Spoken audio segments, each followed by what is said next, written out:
중앙선거관리위원회가 22대 총선을 앞두고 관심도와 투표 참여 의향 등에 관한 여론조사를 했는데요.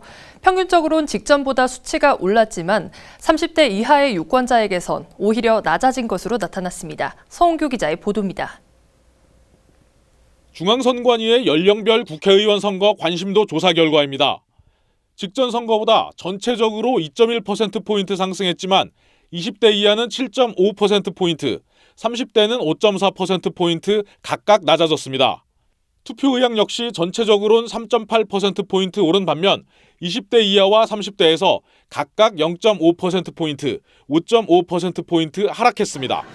30대 이하의 무관심은 투표율 하락에도 직접적인 영향을 끼칠 것으로 예상되는데 실제로 지난 21대 총선에서도 30대가 57.1%로 가장 낮았고 20대는 58.7%로 뒤를 이었습니다.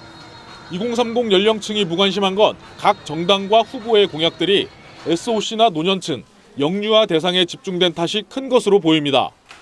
또 누가 당선되든 삶의 변화를 체감할 만큼 달라진 게 없었다고 지적합니다.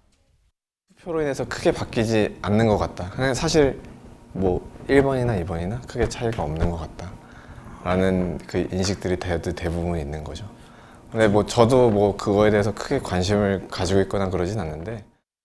특히 한국갤럽조사에서 연령대별 무당층 비율은 20대 이하가 41%로 가장 많고 30대 역시 26%로 나타났습니다.